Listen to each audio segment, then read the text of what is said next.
देशभरात सध्या E20 ethanol मिश्रित पेट्रोलच्या मुद्द्यावरून जोरदार राजकीय रणकंदन पाहायला मिळतंय।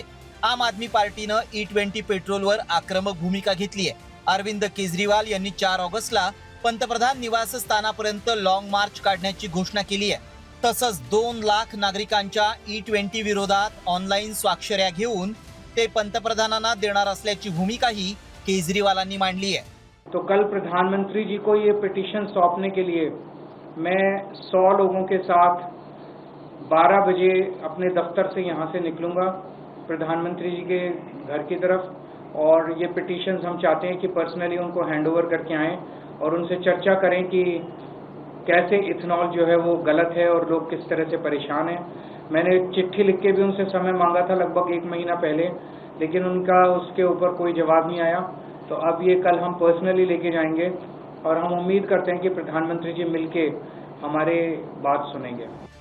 एकीकडे दिल्लीत अरविंद केजरीवाल आक्रमक झालेले असतानाच नागपुरात काँग्रेसनंही E20 विरोधात थेट रस्त्यावरची लढाई सुरू केली आहे। E20 विरोधात नागपूर शहर युवक काँग्रेसतर्फे केंद्रीय रस्ते आणि वाहतूक मंत्री नितीन गडकरी यांच्या निवासस्थानावर जन आक्रोश मोर्चा काढण्यात आला।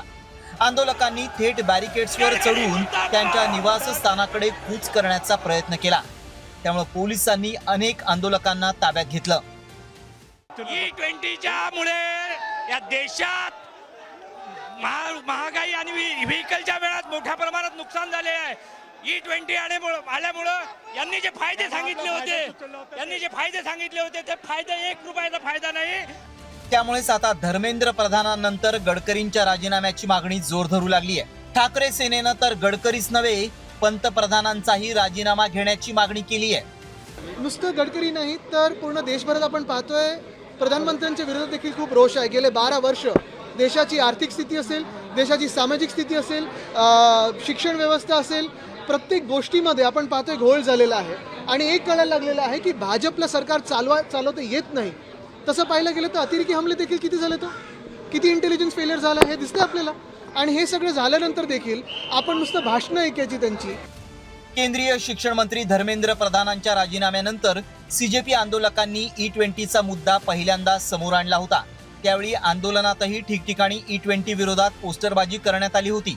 मात्र आता E20 पेट्रोलच्या मुद्द्यावरून निर्माण झालेला हा वाद आता केवळ सोशल मीडिया पुरता मर्यादित न राहता या विरोधात विरोधकांनी आता रस्त्यावरची लढाई सुरू केली आहे। त्यामुळे आता गडकरींच्या अडचणी वाढण्याची शक्यता आहे।